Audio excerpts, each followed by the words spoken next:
Yeah. For One Heart, One Mind, Center for Spiritual Living. Yay. All right. Good morning, everybody. Grateful to be here.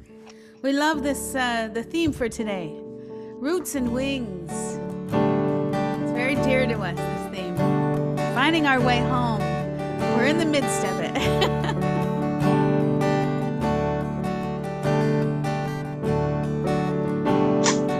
Fear comes to town, knocks the people down, drives the masses mad. Nearly everything around you is feeling bad. Fear jumps in the river, says it's the only way to go. And everyone around you saying go with the flow until you fall into the sea.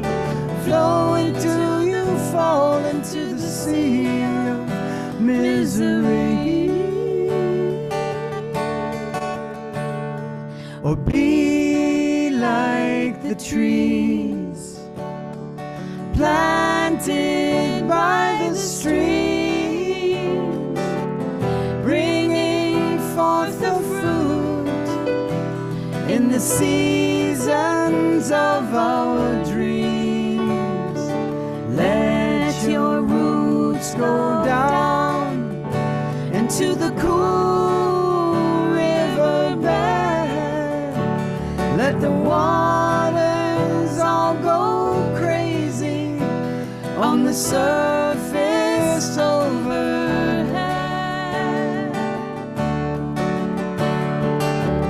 Don't be hypnotized. Plant yourself among the wise. Let your roots go down. Arise.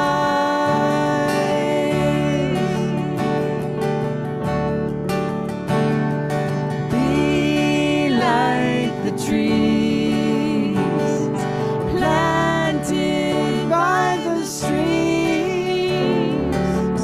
bringing forth the fruit in the seasons of our dreams. Let your roots go down into the cool riverbed. Let the waters all go crazy on the surface overhead. All your leaves will never wither. They'll succeed in all you do. And you will bring the shade to everyone surrounding you. Be like the tree. Be like the tree. Be like the tree. Be like the tree. Be like the tree. Be like the tree. Be like the tree.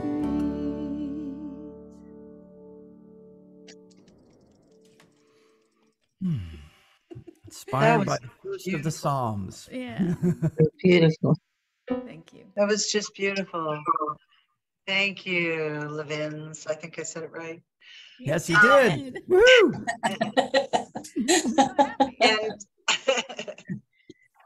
And our practitioner of the day is Jean Pirkl, and I'm going to welcome her and have her do our opening prayer for us.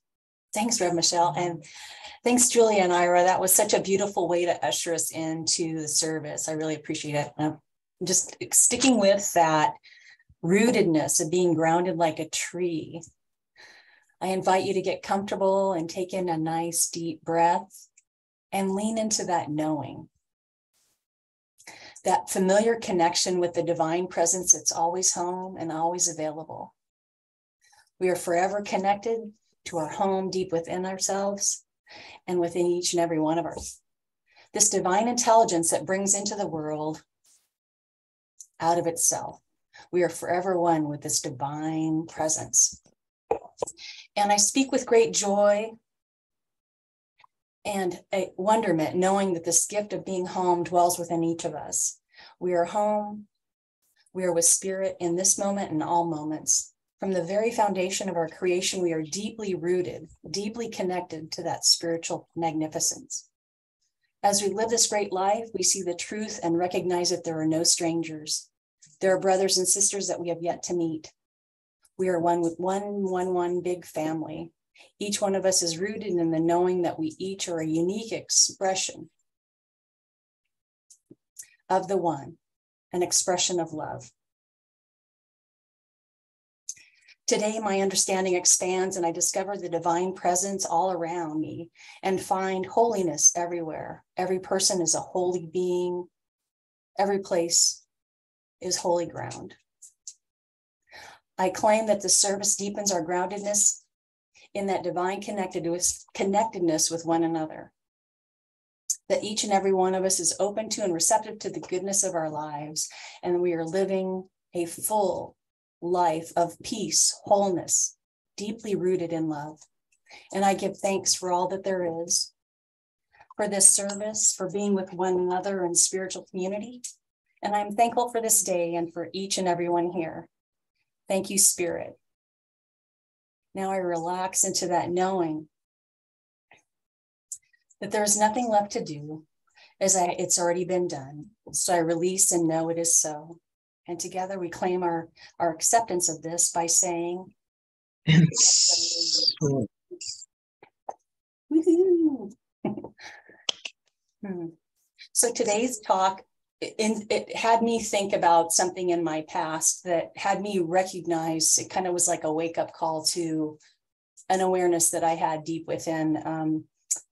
After 9/11, I had been in the Navy as a kiddo.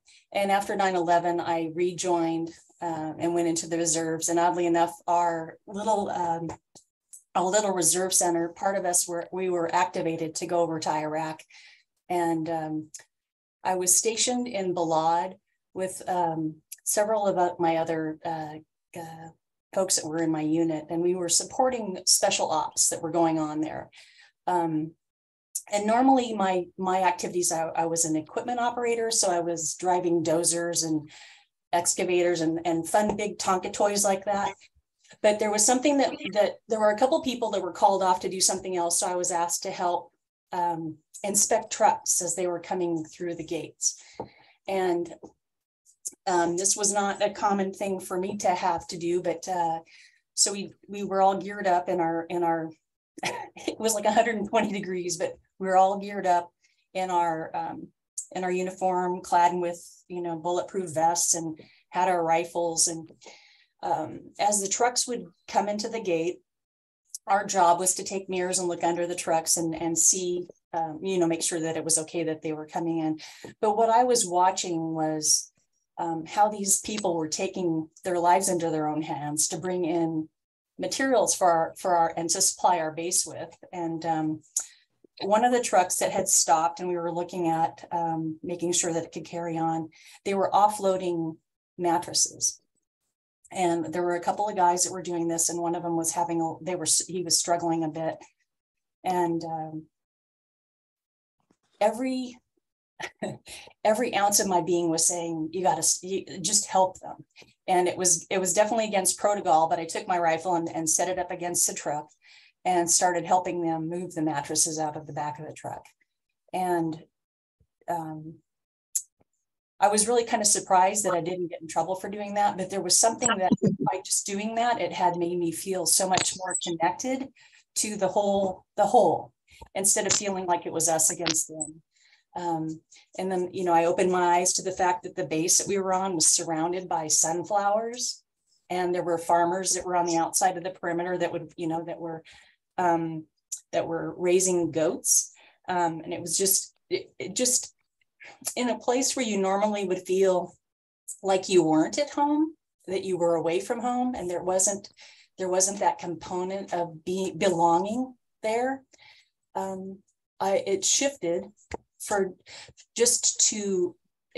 a lot to feel like being part of the world, not being separate from. And I think when you're in a military situation, it definitely feels very adversarial and that it's us against them. But that just taking that small step of participating with others and helping, I hope that makes sense. But for me, that was kind of, like I said, it was a wake-up call to recognize that we're all one, and the beauty of partnering with others instead of being against others. It's just, so that's what I took away from that.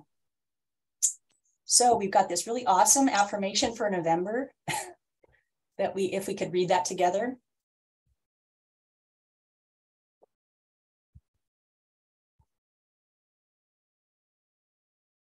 Love this one.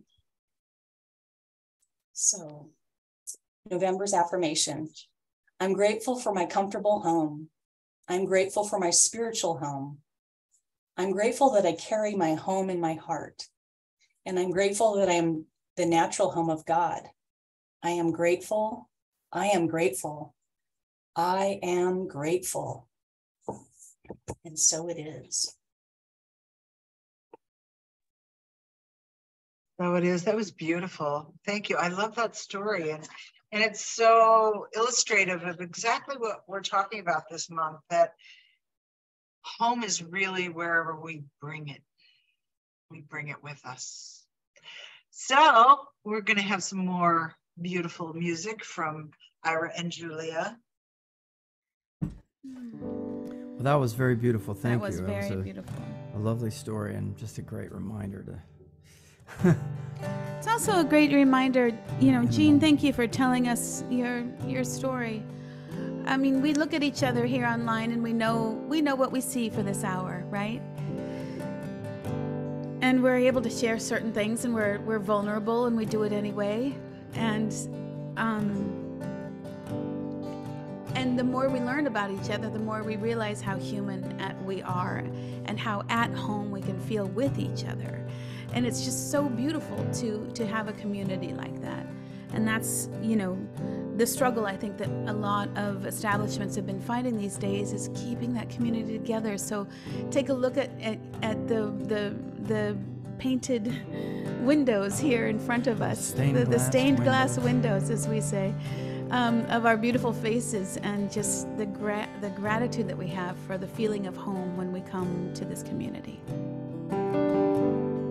So this song is a meditation, and the first one is for you to sing and to think to yourself. May I be safe, May I be free, may I have space just to be. May I find my way back home. May I find my way back home.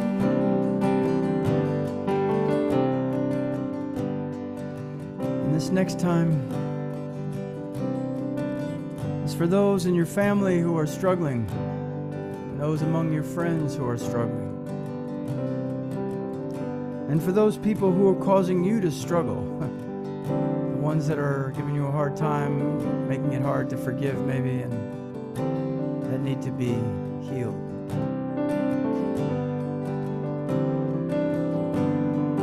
May you be safe. May you be free. May you have space just to be. May you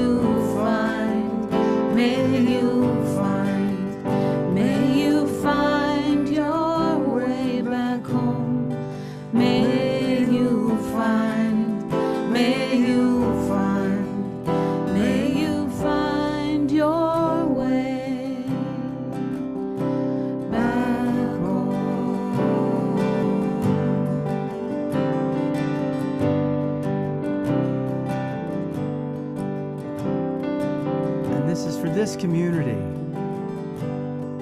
this specific community, and for our nation, and for the world. May we be safe.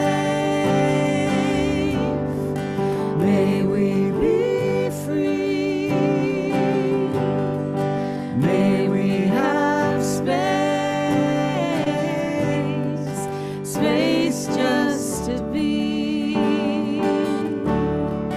May we find our way back home. May we find our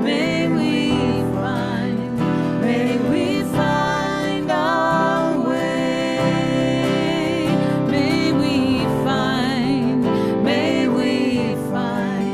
May we find our way back home.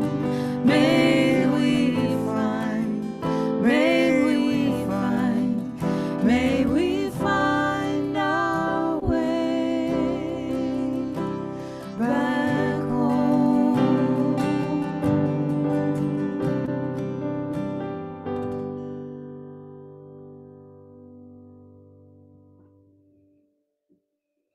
Oh, that was gorgeous. That really filled me up. I kind of lost track of time. I was thinking, oh, I guess it's my turn now.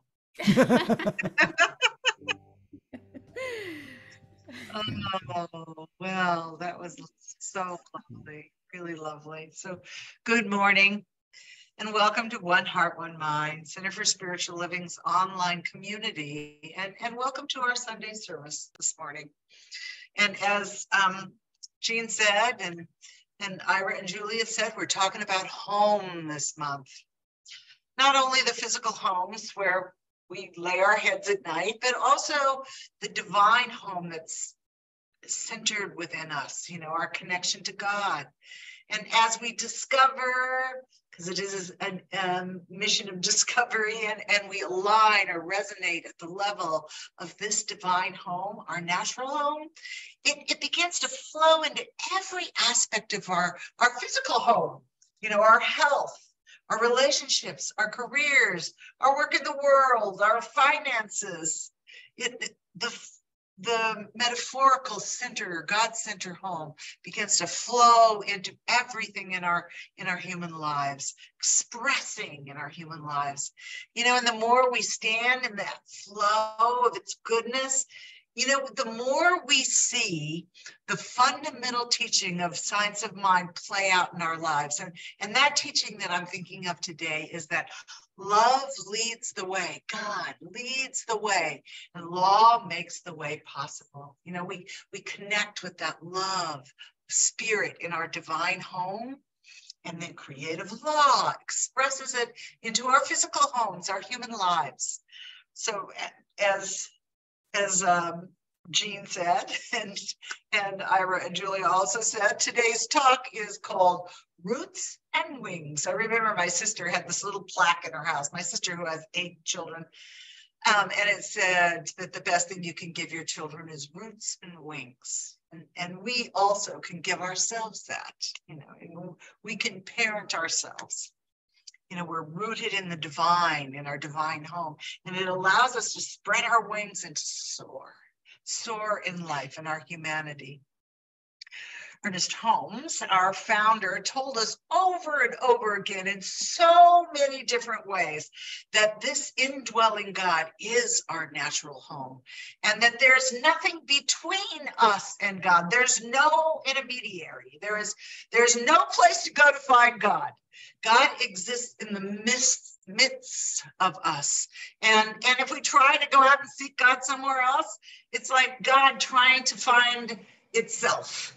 You know, spirit is not playing hide and seek with us. It's, what's that line? It's nearer than our breathing and closer than hands and feet. We are the embodiment, the expression of that natural home of God. You know, when I first started practicing the science of mind philosophy, and I began, you know, trying my hand at deliberate creation, conscious creation, you know, using the spiritual practices that we teach, I was thrilled when I started to see demonstrations. At first it was the small things, parking spaces, little synchronicities that made life kind of fall into place more easily. And then I started to see some bigger things, relationships, a better job, good things started to show up.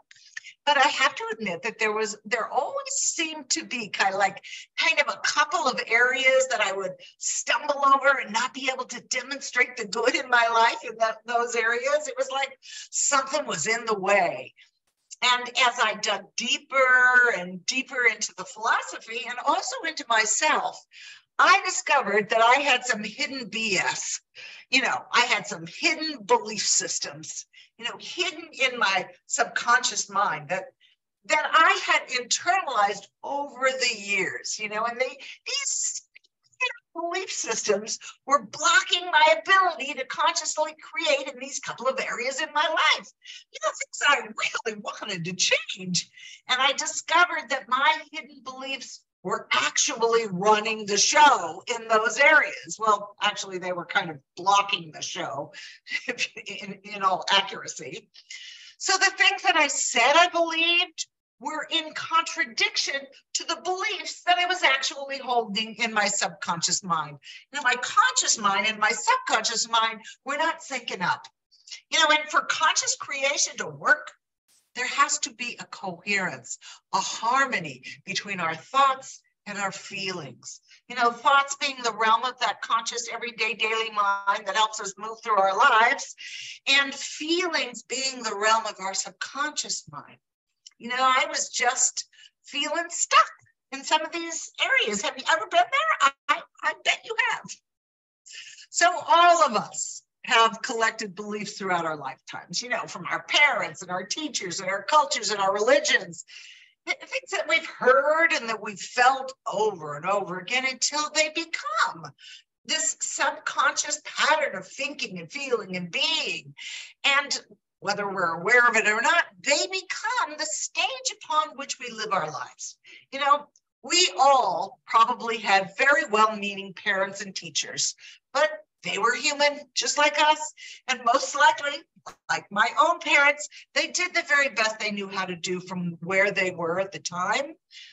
And the nature of being human means that often we're tempted into believing that the world around us is in charge, that it dictates and informs and governs our lives, that the material world is the reality and that internal world is just, wishful thinking. It's a little too woo-woo. How many times did my very well-meaning parents, teachers, or grandparents tell me to grow up and live in the real world? Have you ever heard that one? But as metaphysicians, we know as we study and we learn about conscious creation and how it works, bit by bit, we begin to understand that our internal world is the real world. Our inner world is the ultimate reality, and that our inner consciousness is the source of everything. Our divine center, our natural home, that's where everything is born. And, with a dedicated commitment, we began to learn how to uncover and transform those stubborn hidden beliefs, those hidden BS systems that I was talking about, that might be holding us back. And while, you may have come a long way in your spiritual understanding and your growth and your maturity, I know I have. And in that process, I've discovered that even though I intellectually know something, if I become complacent, those hidden beliefs will pop up again. Just like an old song that something will remind you of it and it'll play in your head automatically without you even thinking about it. Something will trigger it. Well, those old patterns of thinking and being or feeling and being are there as well. And they'll play all by themselves if they get triggered. And so I have to be aware. We have to be aware of, hey, how am I feeling? What's going on? And I have to say that many of the things that I learned from my parents, many of the things we learn from our parents and our teachers and our religious traditions and our culture are wonderful. You know, I learned from my family of origin, that love is what binds us together and creates that sense of home, no matter what the challenges might be. We went through a lot of challenges with 7 kids in the household.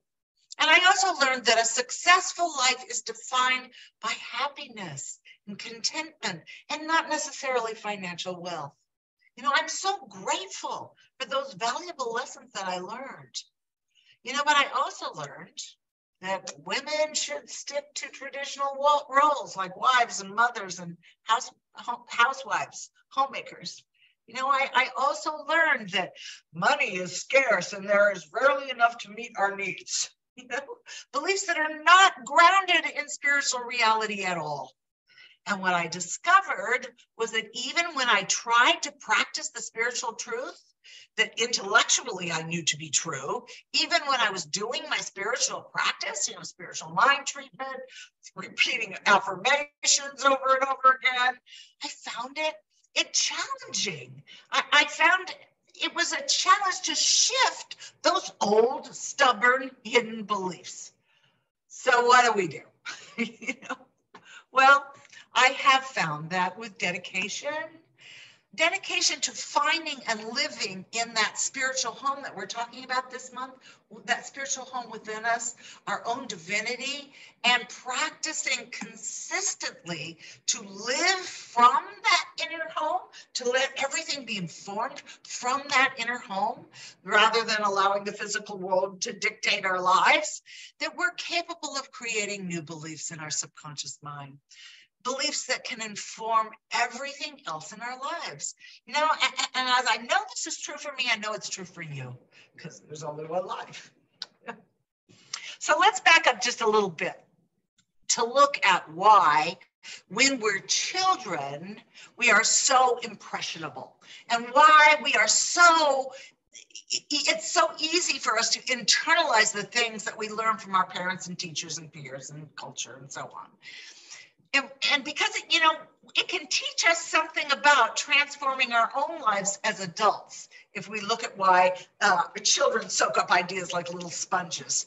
And it has to do with their brains, more precisely with their brain waves. You know, so I'm going to get a little bit sciencey here. Bear with me, you know, since I'm not a scientist.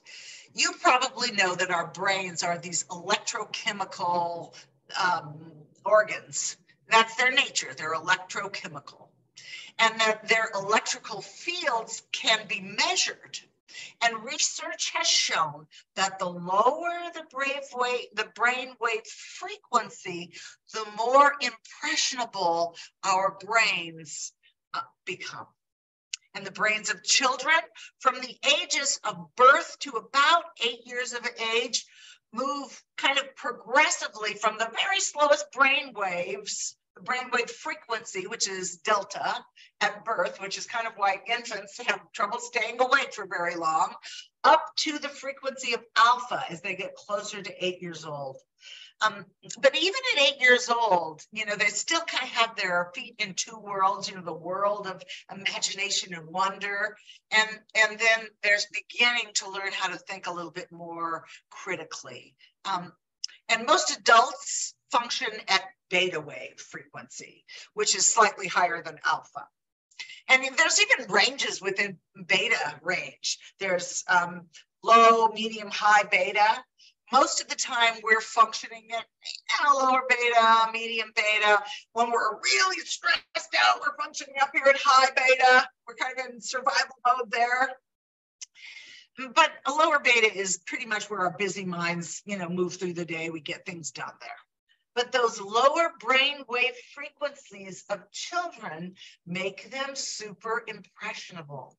And we can use this information to help us as adults to understand that by lowering our brainwave frequencies, we can transform those stubborn subconscious beliefs that I was talking about. One of the great things that I've learned, that we've learned from Dr. Joe Dispenza's research, is that when adults consciously lower our adult brainwave states to alpha, theta, delta through meditation, through other spiritual practices.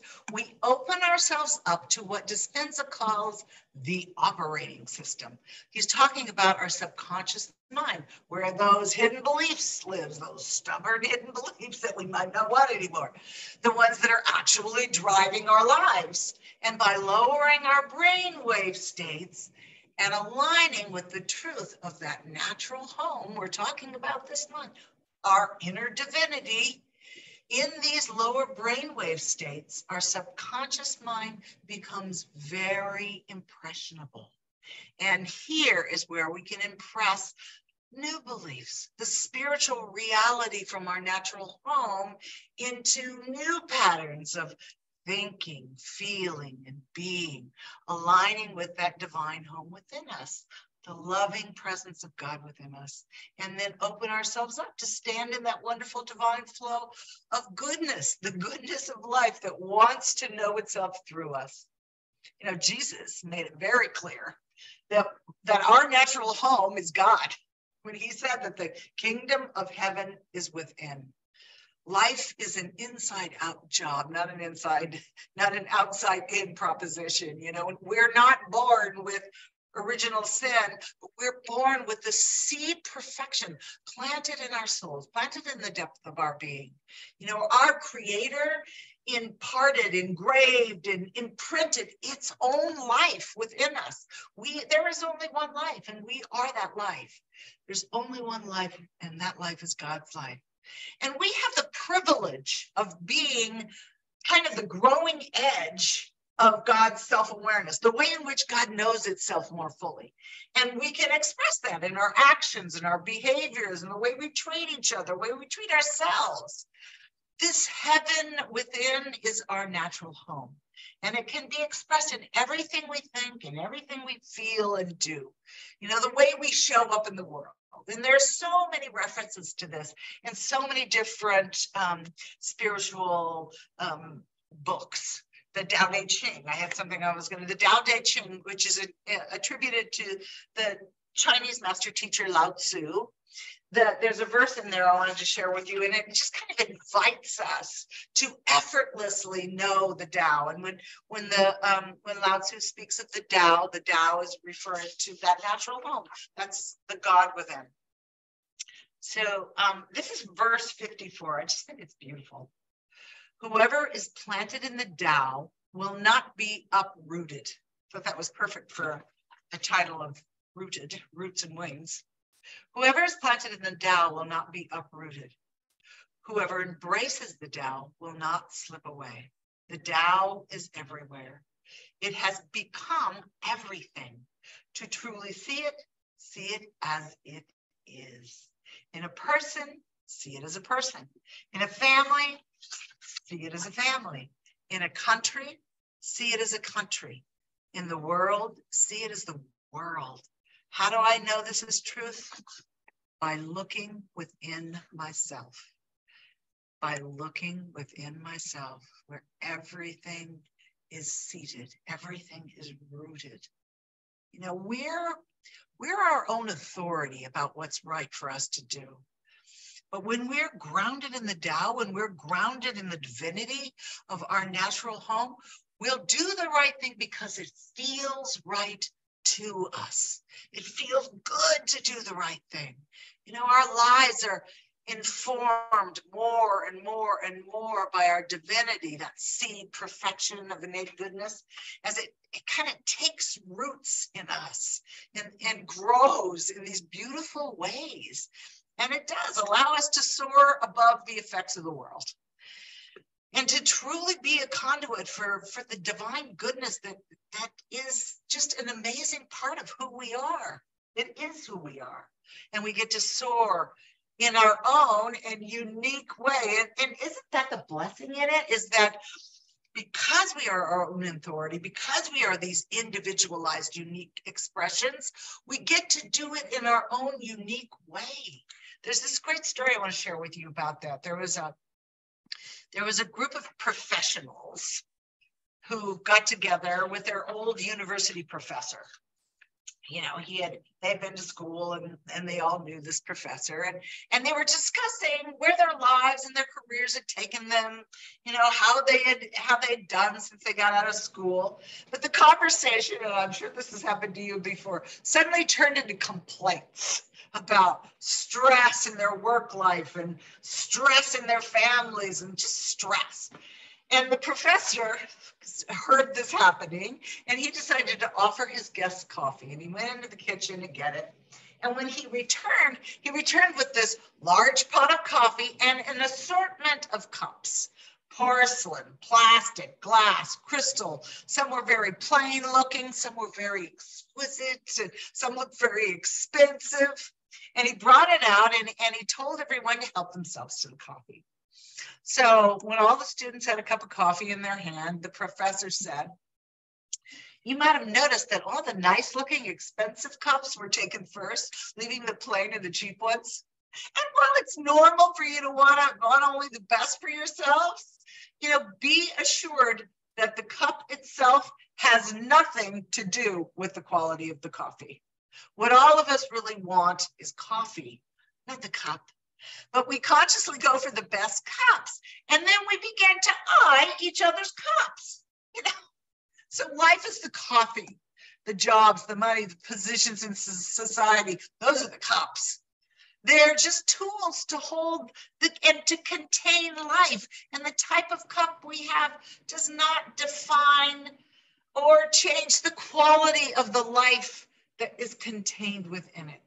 You know, sometimes by concentrating only on the cup, we don't even get to enjoy the coffee. Have you ever been there? You know, you've got a great life, but you're worried about the things that you don't have yet or that really aren't that great yet.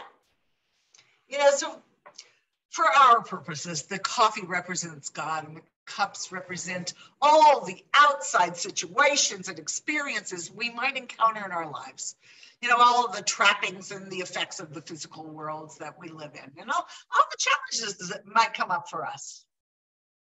But here's the thing: when we practice enjoying the flavor and the aroma of the coffee, I love the smell of coffee, and don't focus on the cup, then we bring the flavor and the aroma of the coffee into whatever cup we're drinking from. When we immerse ourselves in the flavor of the coffee and the aroma, the quality of God, the quality of the coffee pours into the container of our lives. It becomes the container. And the coffee, we bring the flavor and the aroma of God to everything. You know, and sometimes we might get a cup that has the handle broken off or a chip on the side, but we can still enjoy the coffee. And the more we focus on the coffee, the more we'll attract into our lives beautiful cups. The more we focus on the good that is available, the more the good flows and the more it shows up. So the cup is just the effect and the coffee is the cause. A perfect cause creates a perfect effect. Or the spiritual principle that I was focused on today: love leads the way and law makes the way possible. And you know, as we bring the flavor and the aroma of the coffee into every situation, then every situation becomes a personal experience of the divine, rather than our life becoming just a response to the cup we happen to have. You know, we learn to respond only from the experience of the coffee, from the God self, that natural home within us. We begin to find divinity, you know, not only in those quiet, contemplative moments of prayer and meditation, but also, you know, in the noisy, active, loud, and sometimes chaotic moments of our life. The principle of love leads the way and law makes the way possible becomes alive for us in every experience and situation of our life, when we keep our focus on the coffee and not the cup. And that's not always an easy thing to do. So here's what I know for sure: that each and every one of us is rooted in the reality of God. And these roots are what allow us to have the wings to soar. Our natural home is grounded in the nature of God.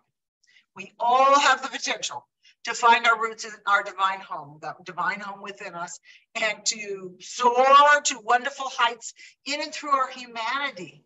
And when we see ourselves and everyone else as part of that divine life, the larger life, it's so much easier to act in alignment with that innermost truth that we know is there. We feel it, that innermost home, the goodness of God within us.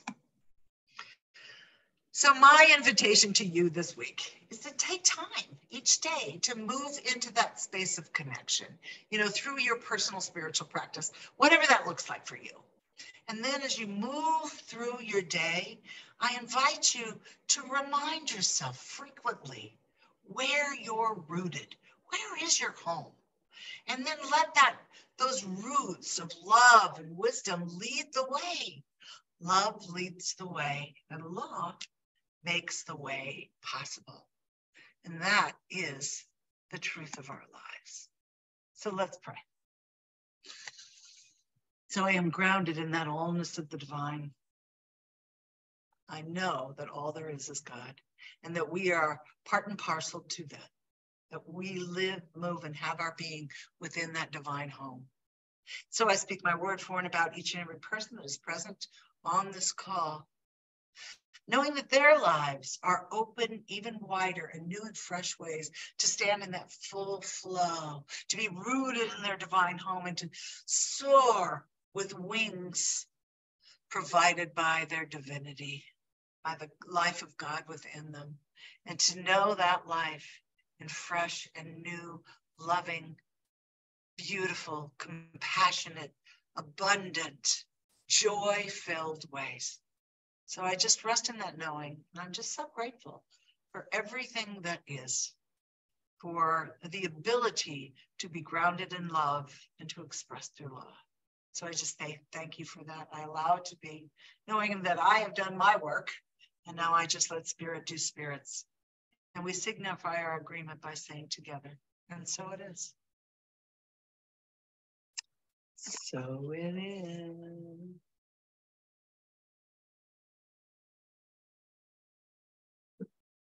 Oh, and I think, Leslie, are you doing the, I got it right. I sure am. And I'll put up the slide for us. Now's the time for our donations.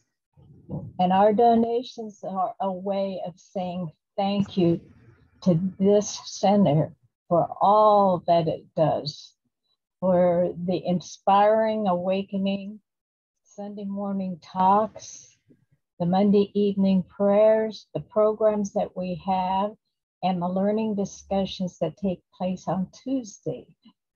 And there's a couple of ways that you can donate. One of the very popular ways right now is an online way of giving through Venmo. And that donation goes directly to our general operating account. Or if you choose to write out a check and send it by mail, you can direct that to our Sister Treasure Gymnastics, and that address is in the chat. And so now, if you will say silently together with me our sacred giving affirmation. Everything flows from the nature of God's good. We receive from this flow. We give from this flow. We give in gratitude and in love. We have faith in the infinite giving nature of Spirit. And so it is. Thank you, Leslie. That was beautiful. And Yvonne's got some announcements for us. I have a lot of announcements. Almost overwhelming. Monday, we have from 6 to 6:20 our Zoom time. On Zoom, we can silently pray for One Heart, One Mind Center. And that's what we normally do. Tuesday, we have something different coming on. We're not going to be doing our usual things on Tuesday evening, because this week we have an opportunity to attend the Point Interfaith Team's Thanksgiving service in person or Zoom. And it begins at 7 o'clock and will be held in the Community Church of Poway. So if you would like to attend on Zoom, you're going to need to check the newsletter for the sign-in information, because I don't have it right here. But that's one thing that Reverend Michelle is involved in, and it's very wonderful because it includes so many different people. So, okay, where am I? On November 20th, we're going to have our first hybrid service, and it's going to be from 10:30 to 11:30. And if you don't know what the hybrid means, it means you can be in person or you can do it on Zoom, either one. And so put it on your calendars, and we'll give you specific details later this week. You'll be able to attend either in person or Zoom. It's kind of exciting. And really, when I was thinking about all these things to say to you, I was excited for how many opportunities there are when we're virtual. And sometimes we get poopy about it and say, oh, why can't we just meet? But it's wonderful. And here's the next thing that will tell you that. On Saturday, December 3rd at 10 o'clock, we will have an interfaith service on Zoom. And our center will join the Havra Synagogue in Ashland, Oregon. And excuse me, the service will be in place of our usual Sunday service.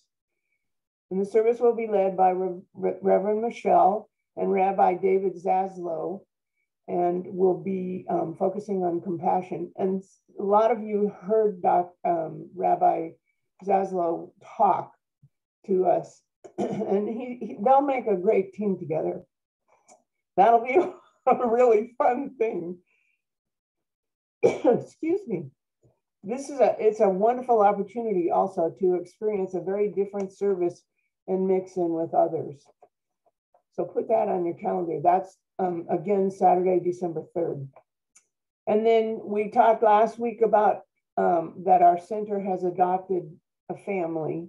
And I'm just reminding you to get your donation in as soon as you can, because we are wanting to honor that family with 3 children for Christmas.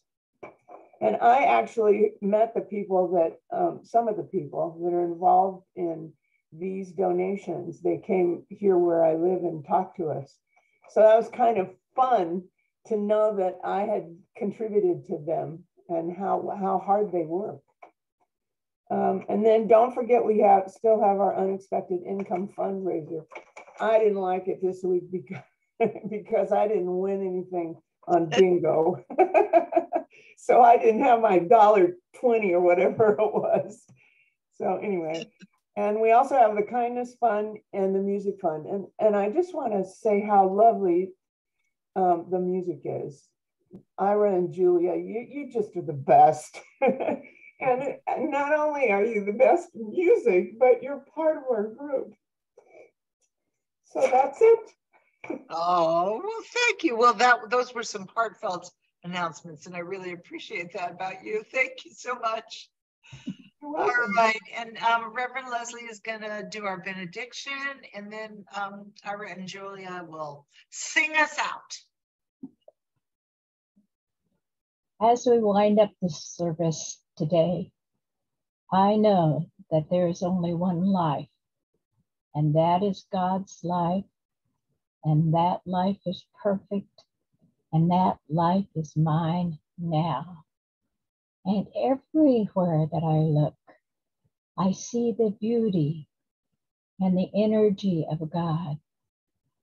When I go outside, the gentle breeze, the fall breeze that caresses my face and rustles my hair, the joy of the sunlight that I see, the caring and compassion of people that are around me, with the smiles that they give and the love that flows from their heart.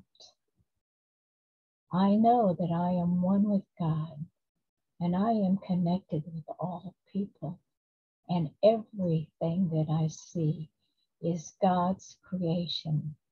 I am so grateful and know how blessed I am to be a part of God's wonderful creative processes.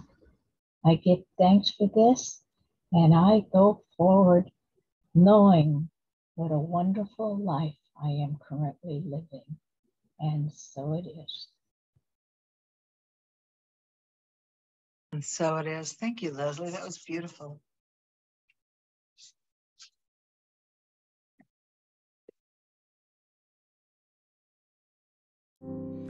Oh, Wow. that was beautiful. Thank you. You- And thank you for your appreciation of the music. We do feel like we're a part of the family, and it's just we're very grateful for you. And we just love that God is the coffee. That's the coolest. Yeah.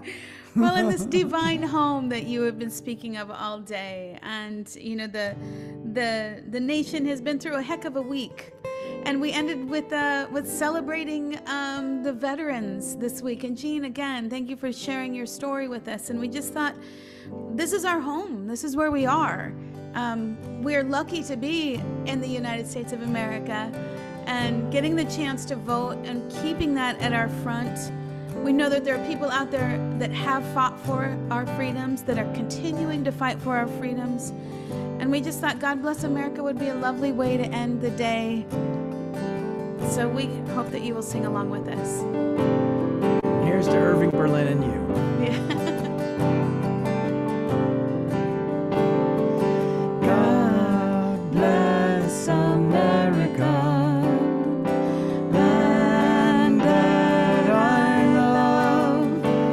Stand beside her and guide her through the night with the light from above, from the mountains to the prairies to the oceans white with foam.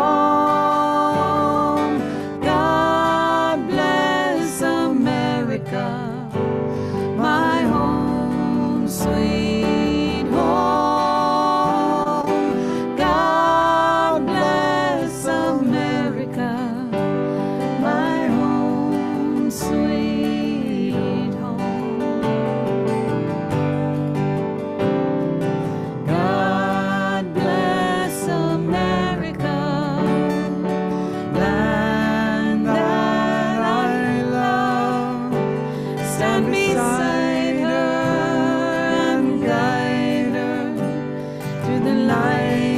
Light from above, from the mountains to the prairies to the oceans white with foam.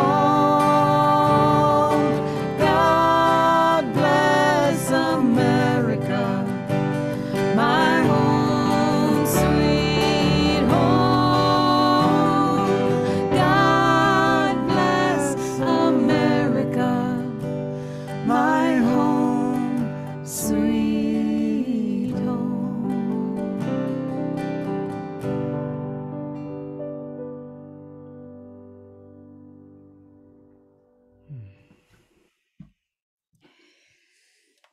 Oh, that was beautiful. I love that song. You did a little twist on it. It was lovely. I did a little twist. It was a 6/8 kind of day.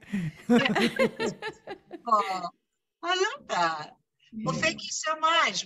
And thank you, Jean, for the beautiful story and the opening prayer. Thank you for doing the sound today. Thank you, Reverend Leslie. Thank you, Yvonne, and thank the rest of you for just being here. And thank you.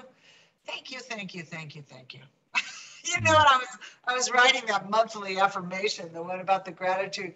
At the end, I thought, well, what should I say? And I thought, well, why don't you just say, I'm grateful, I'm grateful, I'm grateful, because it pretty much says it all. There you go.